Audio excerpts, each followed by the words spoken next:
आपल्या मोबाईलच्या बॅटरीमध्ये जी वीज आहे आणि आपल्या घरातल्या सॉकेटमध्ये जी वीज आहे ती एकच आहे का? वरवर पाहता दोन्ही वीजच आहे, पण त्यांच्यामध्ये जमीन अस्मानाचा फरक आहे. एक आहे डायरेक्ट करंट म्हणजे डीसी आणि दुसरा आहे ऑल्टरनेटिंग करंट म्हणजे एसी. चला तर मग उलगडूया या दोन अदृश्य शक्तीमागचं रहस्य. हा प्रश्न जितका साधा वाटतो ना, तितकंच याचं उत्तर इंटरेस्टिंग आहे. कारण या एका प्रश्नाच्या उत्तरात पॉवर प्लांटपासून आपल्या घरापर्यंत वीज कशी पोहोचते याचं संपूर्ण विज्ञान दडलेलं आहे. आणि याच उत्तराच्या शोधात आपण डीसी आणि एसी मधला नेमका फरक काय आहे हे समजून घेणार आहोत. तर आज आपण काय काय बघणार आहोत? सगळ्यात आधी विजेच्या या दोन प्रकारांची ओळख करून घेऊ. मग त्यांच्यातले तांत्रिक फरक काय आहेत ते पाहू. वीज एका ठिकाणाहून दुसऱ्या ठिकाणी पाठवण्यासाठी कोणता प्रकार जास्त चांगला आहे आणि आपल्या रोजच्या आयुष्यात आपण यांचा वापर कुठे करतो हेही समजून घेऊ. आणि शेवटी एका महत्त्वाच्या प्रश्नाचं उत्तर शोधू की या दोघांमध्ये श्रेष्ठ कोण. चला तर मग सुरुवात करूया आणि ह्या कथेतील दोन मुख्य पात्रांना डीसी आणि एसीला जवळून भेटूया. हा आहे डायरेक्ट करंट म्हणजे डीसी. ह्याचं नावच सांगतं, हा डायरेक्ट आहे, सरळ आहे. म्हणजे इलेक्ट्रॉनचा प्रवाह फक्त एकाच दिशेने वाहतो, निगेटिव्हकडून पॉझिटिव्हकडे. अगदी सरळ, एका रेषेत, जशी एखादी शांत नदी एकच दिशेने वाहते, बिलकुल दिशा न बदलता. इथल्या ग्राफवर बघा, ही सरळ रेषा हेच दाखवते. व्होल्टेज एकदम स्थिर आहे. आपल्या गाडीची बॅटरी किंवा टॉर्चमधला सेल ही डीसीची उत्तम उदाहरणं आहेत. आणि आता येतो ऑल्टरनेटिंग करंट म्हणजे एसी. हा मात्र डीसीसारखा शांत नाही. हा आहे समुद्राच्या उसळणाऱ्या लाटेसारखा, जो सतत पुढे मागे वर खाली होत राहतो. यात इलेक्ट्रॉनचा प्रवाह सतत आपली दिशा बदलत असतो. तो काही क्षण पुढे जातो, मग थांबून पुन्हा मागे येतो. ही जी साइन वेव्ह दिसते ना, हाच त्याचा स्वभाव आहे. आपल्या घरातल्या भिंतीतल्या सॉकेटमधून जी वीज येते ती हीच एसी असते. आता इथे बघा, फरक अगदी डोळ्यासमोर आहे. एका बाजूला डीसीची शांत, सरळ रेषा आणि दुसऱ्या बाजूला एसीची लयबद्ध उसळणारी लहर. एक आहे स्थिर तर दुसरा आहे चंचल. हाच तो मूलभूत फरक आहे जो या दोन्ही प्रवाहांचं भविष्य आणि वापर ठरवतो. ठीक आहे, आता जरा अजून खोलात जाऊया आणि यांचे टेक्निकल फरक समजून घेऊ, ज्यामुळे आपल्याला कळेल की वीज वितरणासाठी एसी का वापरतात आणि आपल्या फोनसाठी डीसी का. सगळ्यात पहिला आणि महत्त्वाचा फरक म्हणजे फ्रिक्वेन्सी. डीसीमध्ये काहीच हालचाल नाही, तो स्थिर आहे, म्हणून त्याची फ्रिक्वेन्सी आहे 0 हर्ट्झ. पण एसी, तो सतत आपली दिशा बदलतो. आपल्या भारतात तर सेकंदाला तब्बल 50 वेळा तो आपली दिशा बदलतो.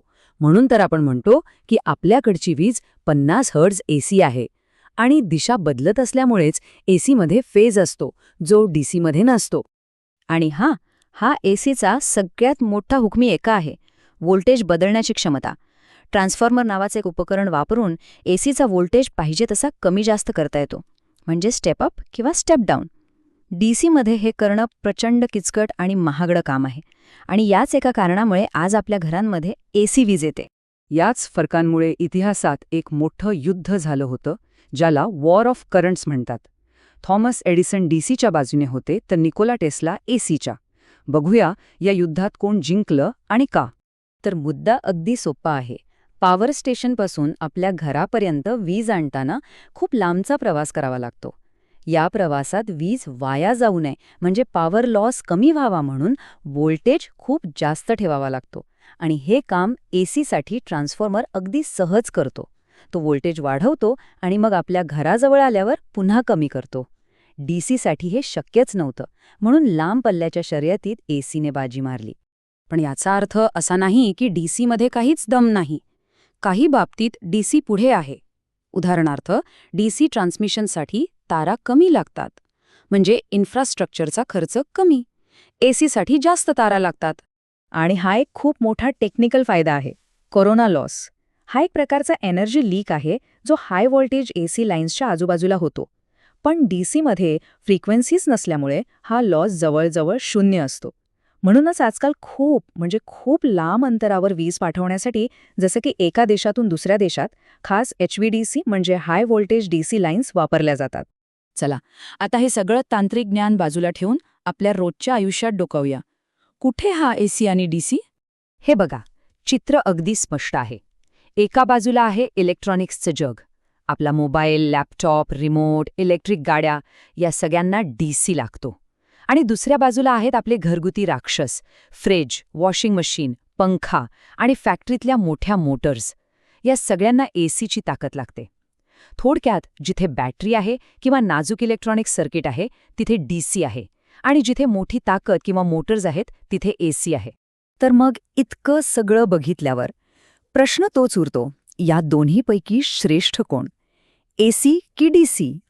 आणि याचं उत्तर आहे, कोणीच एकटा श्रेष्ठ नाही. हा तराजू बघा, दोघेही आपापल्या जागी चॅम्पियन आहेत. एसी म्हणजे पॉवर डिस्ट्रीब्युशनचा राजा, तर डीसी म्हणजे नाजूक इलेक्ट्रॉनिक्सचा प्राण. खरं तर हे दोघे एकमेकांशिवाय अपुरे आहेत.